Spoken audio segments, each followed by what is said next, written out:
¿Qué será de Puerto Rico? De Milita, ¿qué será? Hoy yo pienso en su futuro y no sé qué va a pasar.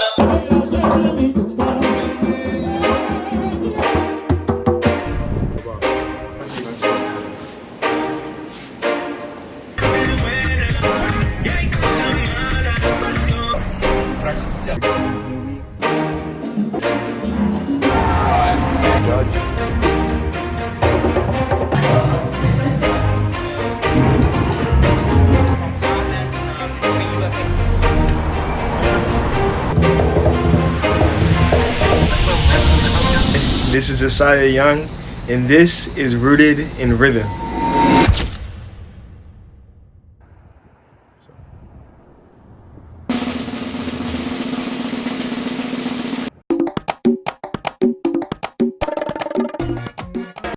Music has always been a part of my identity. My immediate and extended family is made up of singers, Spirit touches me, I just can't let go. dancers, musicians, and ever since I can remember, somebody's always been around me either playing, singing, dancing, or humming to something. I started playing the drums around age 4. I remember the very first time I got introduced to the drums.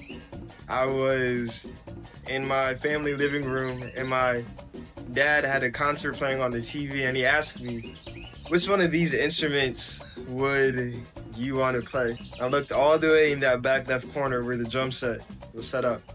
And I watched how that drummer led from behind, how he always kept the rhythm. And I said, yeah, that's the instrument I want to play.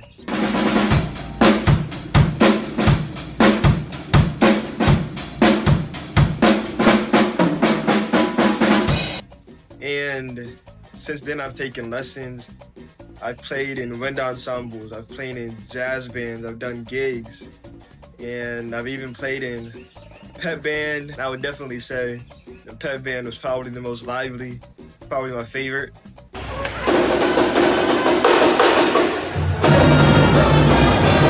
When I got to UNC though, my relationship with the drums and music in general was greatly affected. You know, balancing school and co-curriculars didn't leave much time for just pure, unadulterated love for different varieties of music. But when I'd come home from breaks from school, I would still make sure to take a little bit of time out to play, especially when it meant playing with my younger brother, who's an up-and-coming trumpet player.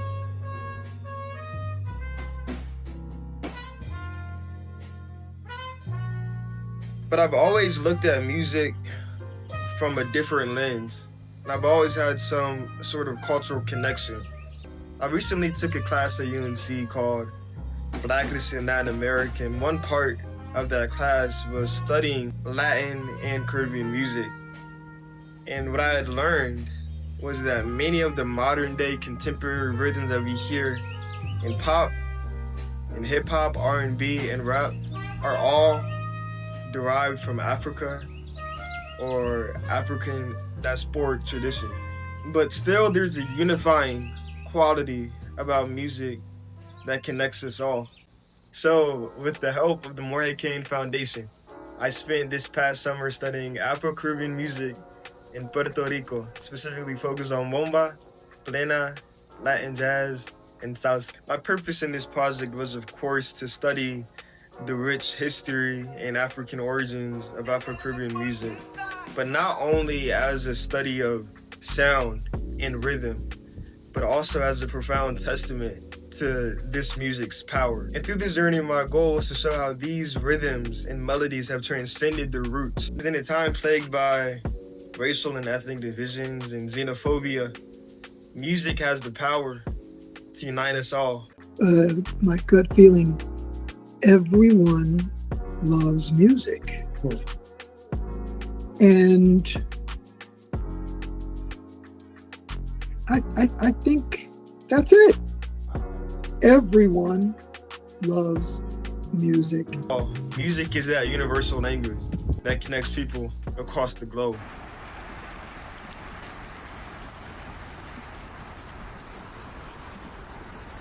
As soon as my plane touched down in San Juan, Puerto Rico, the pilot said, "Welcome to San Juan." And as God is my witness, the plane erupted in celebration. I mean, I got goosebumps hearing the passion and excitement that so many Puerto Ricans had to be back home. And in the airport, there was a sculpture of a man sitting on a drum with a woman dancing in front of him. Soon, I'd come to find out that this was a portrayal of Puerto Rico's oldest music form, bomba. La bomba is considered Puerto Rico's oldest music and dance form because it originated from enslaved Africans on the sugar plantation. It's heavily connected to West African musical traditions with its polyrhythms and call and response vocals. I was informally introduced to the music genre by one of my Uber drivers. Yo hice un proyecto de bomba también, que tengo los videos, las entrevistas. Si quieres te puedo pasar toda esa información. Sí. And inspired, I took the initiative to reach out and schedule a private music lesson with Grammy-nominated percussionist Beto Torres.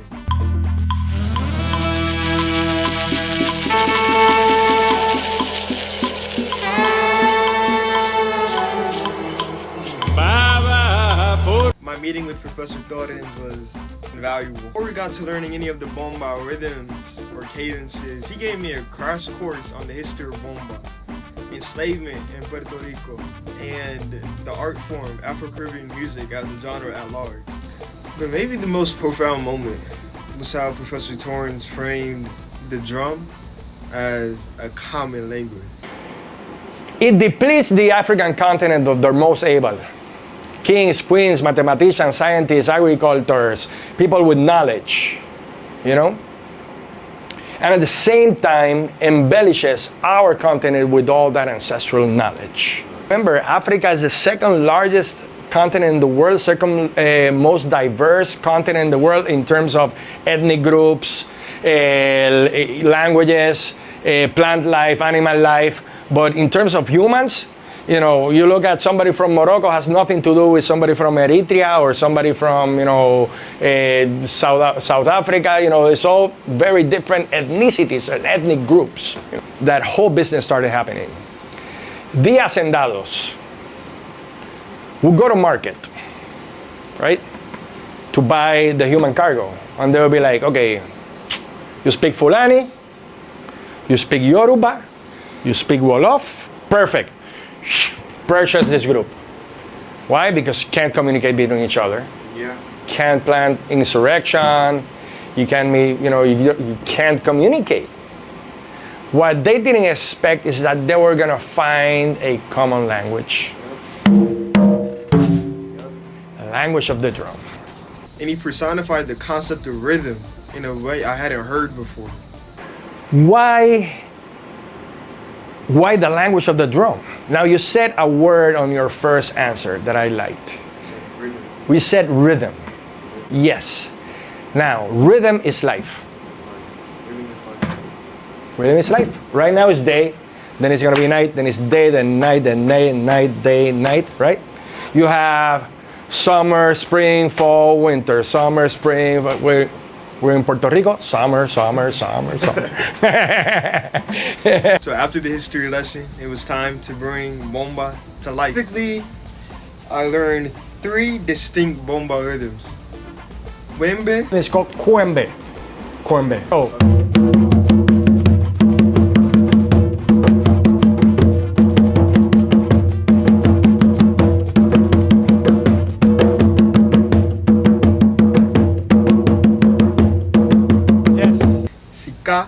Bombasica, bombasica, eso.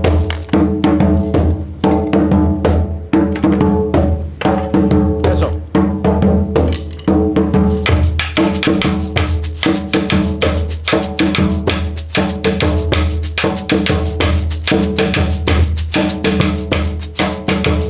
And Juba patterns. I say Juba. Juba.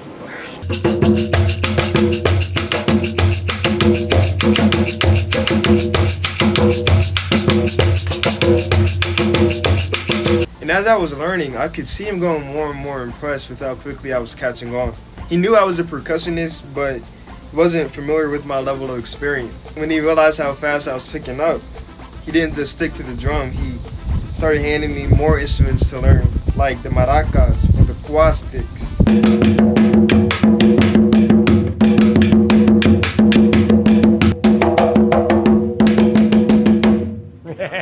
And you know, at that moment, I hadn't felt that kind of musical freedom and happiness since my middle school and high school days. I had honestly forgotten how much the drum meant to me. It was almost like being my 4-year-old self again, lost at play on the drum set. Definitely a powerful reminder of a core part of who I am. So to round out my deep dive into bomba, I still needed to see the performances done live and learn the corresponding dances with the genre. So I met up with one of Puerto Rico's most popular percussionists in the beautiful city of Loíza, Professor Marcos Peñalosa Cruz. Now, thanks to my work with Professor Torrance V, we're able to work on more advanced rhythms this time and, you know, at a higher beat per minute.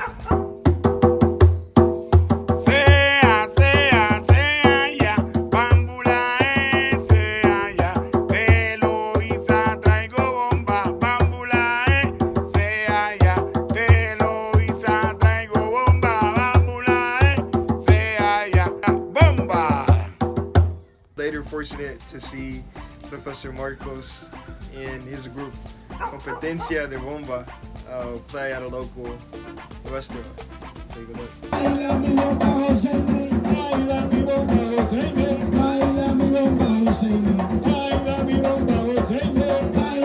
So now let's talk about dancing bomba. And those who know me know I love to dance. So I was extremely excited when I connected with Salsa Tours PR in Puerto Rico to learn the 3 dances that correspond with each of the 3 rhythms that I learned with Profe Torrance and Profe Marcos. The clip you're about to see got posted to Salsa Tours Facebook page. It's a clip of me dancing Wimbe. It's generally bomba dance protocol, particularly in Wimbe, to enter the dance space, also known as the bate in Spanish, by walking around to mark your territory and then bowing to the lead drummer as a signal to begin. Bomba dance is unique because the drummers always follow the dancer, unlike in traditional music where the dancers follow the rhythm of the drum. Ultimately, bomba is so foundational to Puerto Rico culture. You can't say Puerto Rico without bomba. But here's the thing, you can't say bomba without Afro. It's black, people black, all the time, right? Hey. And you can't say Africa without all of us.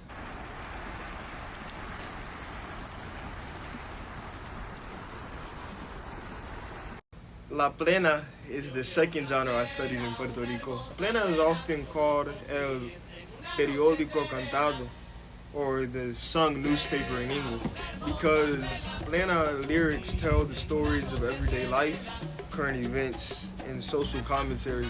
You know, for a quick modern day example, renowned Puerto Rican artist Bad Bunny recently released an album called Debe Tirar Más Fotos, and much of the commentary in his plena songs within the album is about the preservation of Puerto Rican culture, identity in the face of external pressures like gentrification and colonization.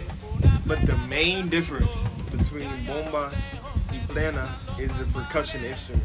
So whereas bomba uses barriles or barrels in English, plena uses panderos or pandereta, which are very similar to the tambourine in other cultures. But another difference is plena is performed on nearly any type of occasion. So sporting events, played at the holiday season too, social gatherings, and even protests. After my lesson with Beto Torrance, we did take a trip to see plena perform live as well. It was at a restaurant called El Gandul in Calle Sierra, and the atmosphere was electric.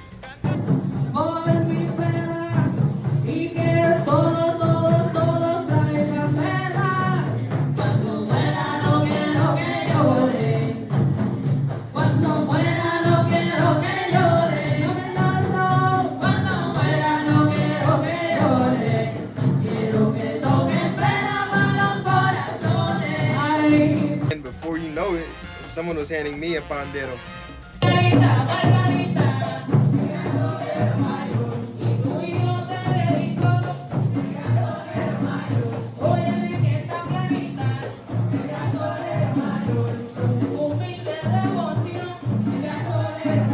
As drummers though, we stay ready so we don't have to get ready. Now, I'd be very remiss if I didn't reflect on my experiences studying Latin, jazz, and salsa during my time in San Juan. Now, I approached Latin jazz in Puerto Rico having much more familiarity and background knowledge compared to Bomba y Plena. You know, during my time with Jazz Art Charlotte, an amazing organization, by the way, I learned several Latin drum rhythms like bossa nova and samba. But the best two Latin jazz experiences I had in my time in Puerto Rico were at Ventana al Jazz and the Sino Jazz Club.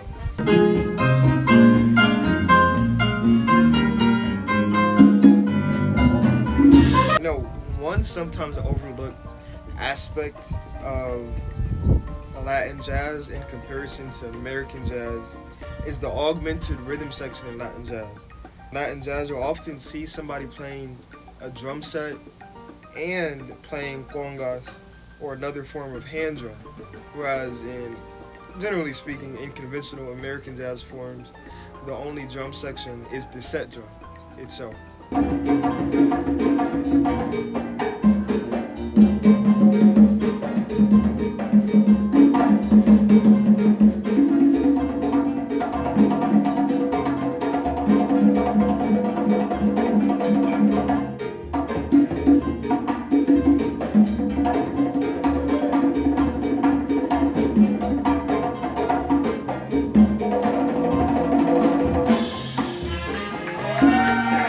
And to conclude my time in San Juan, I took a brief dive into salsa in Puerto Rico as well. Mire, vea, si las mujeres son lindas y hermosas, aquí no hay fea, para que vea. Mi Cali se estaba... Like Latin jazz, plena, and bomba, salsa has African roots as well. Salsa, a vibrant and globally popular dance and music genre, has deep roots in the West African musical forms and drumming tradition. In Cuba and Puerto Rico, these traditions blended with indigenous and European harmonic structures and instruments like the guitar and piano, evolving into genres like son cuba, montono, and rumba, which are considered direct precursors to modern salsa. You know, a funny thing is, when I was in high school, my junior year of high school, I did a project in my Spanish class on rumba. I had to dance that in front of the class. Little did I know I would be studying this deeper 3 or 4 years later. Salsa is a name given to Afro-Caribbean music. And like any music, it has to evolve. It has to, otherwise, people won't like it. So it has to adopt and adapt to the times. At some points, you've had some songs that incorporate the trap set or the snare or some electronic sounds like keyboards and effects. So there's always been an evolution. In the 70s, it was Willie Colon and Hector Lavoe incorporating Brazilian sounds and sounds from the folk music of Puerto Rico and from other countries, from Africa, from some other bands use the calypso rhythms. So salsa music, in order to survive, has always adopted. So through the years, salsa has evolved, and it will continue evolving. I am of the opinion that it will never die. It will just continue evolving. Of course, I couldn't study salsa without exploring maybe the most notable part of the genre, the salsa dance. And at its heart, salsa uses a quick, slow rhythm, stepping on the counts of 1, 2, 3, 5, 6, 7, with little pauses in between each count. And the dance focuses on smooth hip movements, your upper body trying to stay relatively steady, and partners lead and follow, allowing for lots of playful improvisation. And it's a dance that tells the story of this cultural fusion that I mentioned earlier through every move. Stepping into the rhythms of Puerto Rico wasn't just about learning new beats, but it was about discovering my own. From the raw power of bomba, storytelling of plena, the intricate layers of Latin jazz, and the infectious joy of salsa, each note, each step felt like a direct line back through history. And what I learned is that beyond the drum pattern and dance steps, is that this music carries the profound legacy of resilience, innovation, and unity. It's a living testament to how people, through immense challenge, forge the language that transcends words. Understanding the African roots of these genres isn't just an academic exercise for me. It's about recognizing how the human spirit can take hardship and transform it into something beautiful, something universal. So this music invites us all onto the dance floor, in the patés, but maybe more importantly, into a conversation where rhythm is the common ground, reminding us that no matter our background, we're all connected by that pulse of life that Beto Torre talking about. You know, as I was waiting for my Uber from Ventana Al Jazz, a man from Tulsa, Oklahoma, came down to sit beside me. I asked him on his perspective on music, and you know what? I'll just let him speak for himself. Feeling, you know, I'm talking about you get someone music. I mean, it's history, moves. Couldn't have said it better myself.